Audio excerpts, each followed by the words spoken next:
Shots fired and multiple victims down. "Adam, stay with me, Adam!" Blood pooling onto the ambulance, radio static cutting through screams, his partner's hands shaking, pressing down on wounds that won't stop bleeding. "He's gone. Oh God, he's gone." Case 1. Adam Finseth. February 18th, 2024. February 18th, 2024, Burnsville, Minnesota. A domestic disturbance with an armed suspect draws multiple agencies. Adam Finseth, 34, a firefighter and paramedic who responds with police. Inside the cab, dread thickens. He mentions his kid's soccer game, promising he'll make it. On scene, red and blue lights spin. EMS checks on suspects still armed. A gunfire erupts. Adam drops, too slow. Rifle rounds tear through his chest, armor fails, force crushes lungs and organs. Blood pours, breath stolen, pain suffocating. His partner presses futilely as heartbeats fade. Adam's eyes go distant, chest lifts twice, then stops. She holds his hand. He came to help and was executed. If you're watching this and you've never considered what these people sacrifice, hit that subscribe button, because their stories deserve to be heard, and the last one makes you feel even worse. Case 2, Alison Russo, September 29th, 2022. In Queens, New York, at lunchtime, a city is loud and ordinary. FDNY EMS Lieutenant Alison Russo, 61, steps out to get food near her station. A brief pause in a long career. She never returns. The sidewalk seems safe until a man approaches without warning. A knife flashes. She has no time to run. The first strike rips into her body, pain exploding as strength and breath drain away. More blows follow, fast and merciless.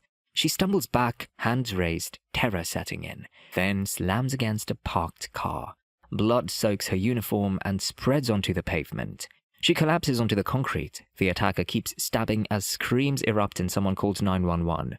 A bystander tries to help, but it's useless. Her body stops resisting as life drains out in daylight.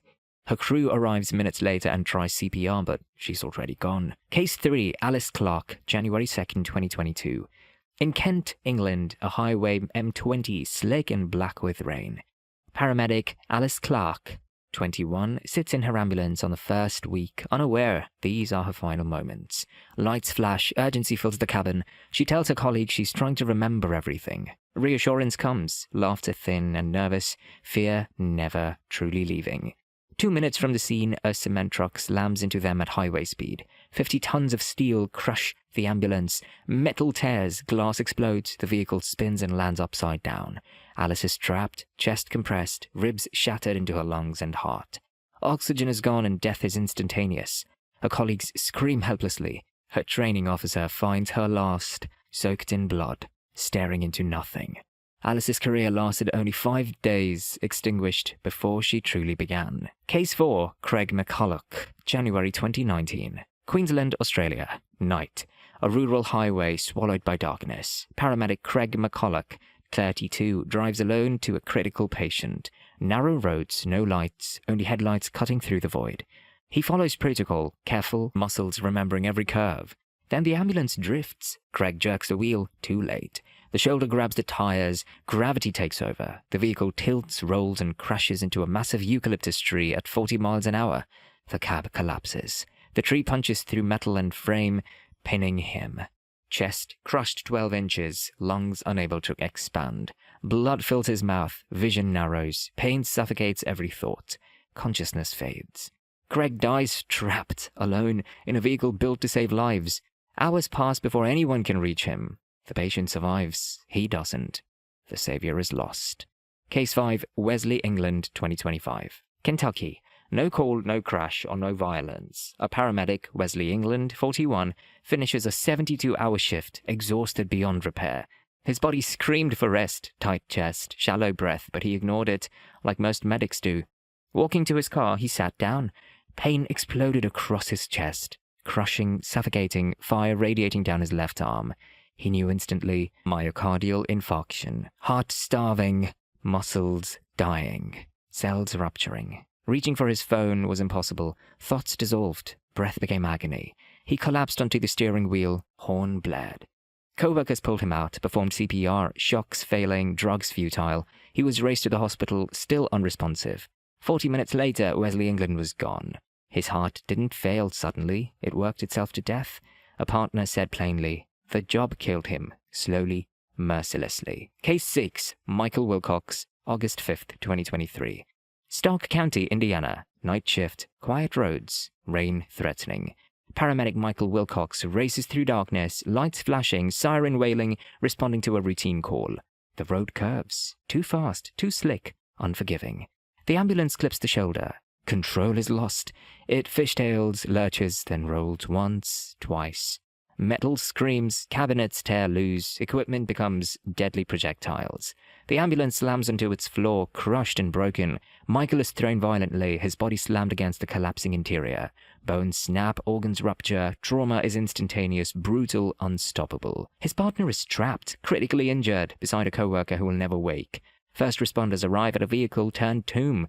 They cut through twisted metal, but there is nothing left to save.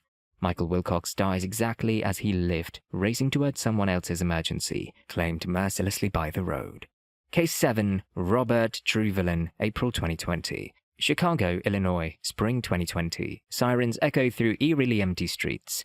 Paramedic Robert Truevillain, 55, reports for duty. COVID is everywhere, invisible and relentless. Every patient is a gamble. He leans over, gasping, coughing patients, PPE worn thin, fear pushed aside. Days later, fatigue grips him. Chest tight, breath shallow, oxygen dropping. He tells himself it's nothing. Paramedics always do. Fever spikes, lungs stiffen, filled with fluid. Each breath is agony, each inhale is struggle. Oxygen machines force life into him while alarms scream. Isolated, alone, monitors his only company. Robert's body weakens. Experience and dedication mean nothing to the virus. After weeks of suffocating struggle, he dies. No crash or gunfire, just slow, relentless suffocation, claimed by the invisible enemy he faced to save others. Case 8, Scott Davidson, December 2020. Kansas City, Missouri, late 2020. The pandemic is at its peak, hospitals overflowing, ambulances racing non-stop.